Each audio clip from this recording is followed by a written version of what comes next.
I turned the 50K into close to 40 million in 18 months, and then I proceeded to lose 90% of that. When I lost most of my money, it was definitely when I hit rock bottom.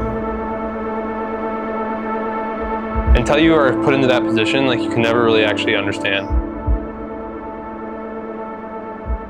I didn't leave my room for multiple days.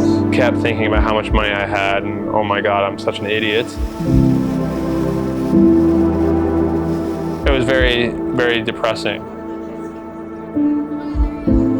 When I lost that money, my dad's reaction was, a little bit of shock at first. He kind of knew in the back of my mind that I was going to go down this journey, and again, he let me kind of crash and burn, which I think is really important to who I am today, because now I've learned the painful lesson.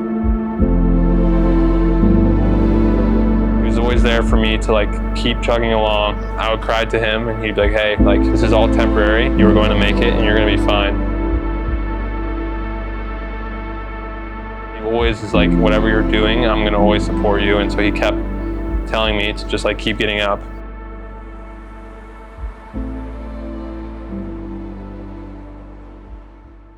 Hi, I'm Eric Mackey, and I'm the CEO and co-founder of Stack Health. So what we're building here at Stack is essentially a aggregated marketplace of 503A compounding pharmacies. Compounding pharmacies are the ones that actually make GLP-1s and other drugs such as minoxidil for hair loss or testosterone therapy for men.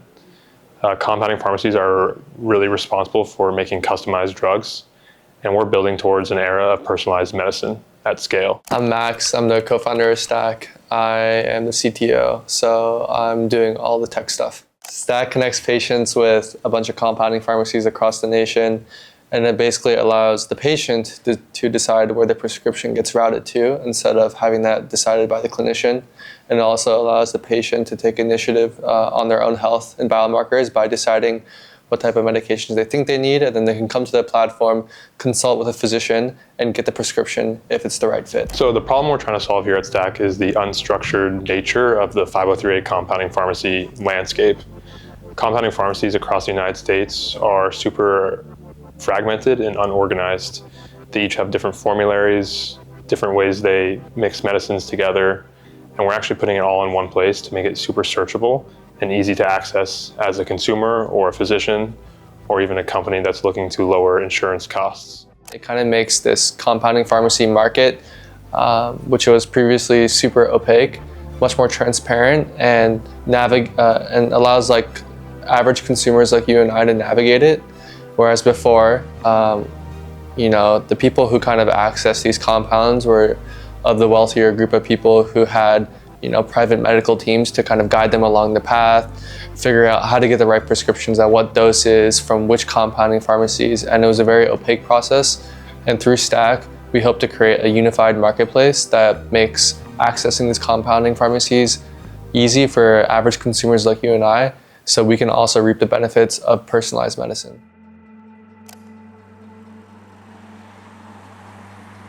It was definitely a very big risk starting Stack. I mean, it's kind of I went all in on this.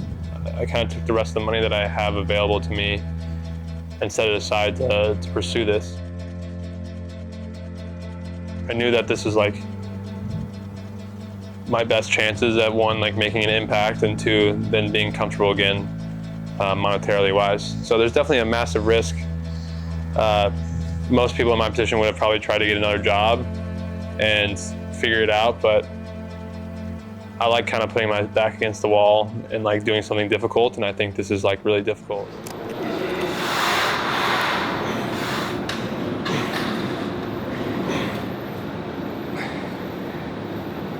We also had some bad news kind of come out of yesterday. The FDA basically say that most of the peptides that are up for review, they suggest that they don't get passed for the 503A bulk list. What that means is the 503A bulk list is what compounding pharmacies can make drugs. So if it's on that list, compounding pharmacies can make it. If it's not, nobody can make it, and it's technically not illegal for anyone to get. So the FDA yesterday said that 7 of the 19 up for review, they recommend don't get on that list. which obviously scares a lot of people, but I think people are reading it too deeply, because right now the FDA is kind of split between the old guard and the new guard. You have the HHS, which is led by RFK, owns the FDA. So the FDA obviously is trying to fight against RFK and the HHS. So I don't know. They're using this peptide, trial as kind of like their way to beef with each other, which is fucking stupid. But yeah.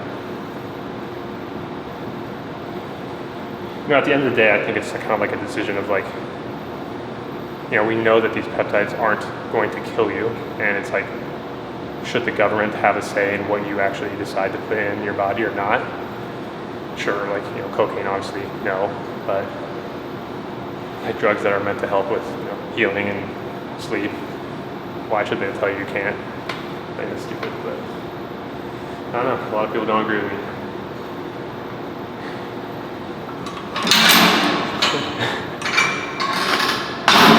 It's too heavy.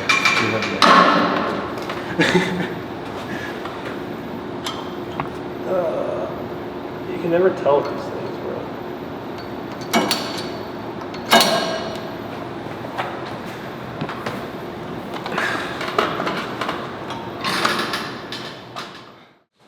Wait, the Maruti thing's amazing. Yeah, that's what I'm saying. Like, and I was like, well, like we can get you. He's like, how we're doing it with open loop is like the offer is $270 for a month of semaglutide. I was like, we can get you semaglutide for like $110, and we'll just take like $15 per transaction. You guys complete. Yeah, so amazing. Yeah, so we can. So we can take their market. And this is what I was contemplating downstairs. I was like, I mean, in my opinion, I think we go for the B2B for the first half of our company, first year. Wait, yeah, I think for the first 6 months. And we just purely do this B2B shit. Yeah. And then like, we see how the game plays out, let all these other people waste their marketing dollars. And then we come in, we study distribution channels via paid media strategies, and then when those guys run out of money, we just come in and fucking take the whole thing.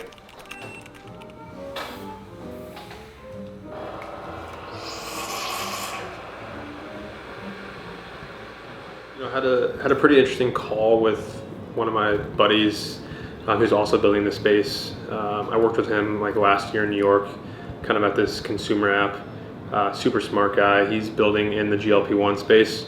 For those who don't know what a GLP-1 is, that's like the Ozempic, the Zepbounds. That's essentially weight loss medication. You inject them, and they essentially help you shred fat. So that's very interesting. They're technically a form of peptide. A GLP-1 is a peptide, but it's recently attracted a lot of really smart builders. So we started building about a year ago, and now there's a lot of people interested in the space simply because of the numbers that it's producing. You had one drug, Zepbound, did $70 billion in revenue in 2025. That is actually more than OpenAI and Anthropic combined. They combined did, I think, around 50 to 60 billion. So that just kind of shows you how big the TAM, or total addressable market, is for not only weight loss / GLP-1 medications, but peptides as a whole. There's going to be peptides for sleep, peptides for healing, skin. So there's, weight loss obviously will probably always be the #1 use case. But I think sleep will be secondary to that, skin also. But yeah, so what we talked about was like the speed at which people build in the space. It's actually very slow. You have a bunch of these old traditional health tech companies that are used to very long timelines, because again, we're all kind of subject to regulation. The FDA moves extremely slow. So that's really annoying, but we do see kind of this gap that is opening, and it's allowing technologists such as ourselves and my buddy to enter the space and actually make change. That's when you see kind of that gap opening is when you really see a segment of business really expand and change. We saw that with communication, for example. When it was, a lot easier to start communicating with each other, you had, WhatsApp come about, then you had Instagram come out with DMs. Like, it starts to really expand. I don't know if that's a really good analogy, but, healthcare has traditionally been very bogged down by regulation. So there really was no incentive for people to come in and innovate, because it's impossible, because you're going to get blocked by laws. So, we're kind of running into that now. Yesterday there was some news about the FDA submitting a paper that essentially recommended that the 7 peptides that are up for review at the end of July do not get added to the 503A bulk list. Again, what that means is, a 503A bulk list allows pharmacies to make the drugs and allow consumers to get them legally through a doctor. If a drug is not on that bulk list, you cannot legally prescribe it to a patient. So that means they would be going back to, the gray market. And what I mean by gray market is you simply buy the drug online through a retailer, and they simply slap a label that says for, animal use only, for research purposes use only, not for human consumption. And that pretty much is enough to get by. Hey guys, appreciate you tuning in, watching our first video. Hopefully you got a little bit of an understanding about what we're doing here at Stack. At the end of the day, we are just trying to open up access to these drugs to millions of people, as we think that'll make society as a whole healthier. We decided to start this YouTube channel as we think, building the journey and following us along the journey will not only show how difficult it is and like the difficulties of doing a startup, but also gonna give you an insight of like how we're actually going about changing the world of medicine. I'm really excited about what we're doing next. We're going to New York to really start kind of the raise process. And then ultimately after that, go to Washington, D.C. for the peptide hearing. Hopefully we're going to speak at the peptide hearing.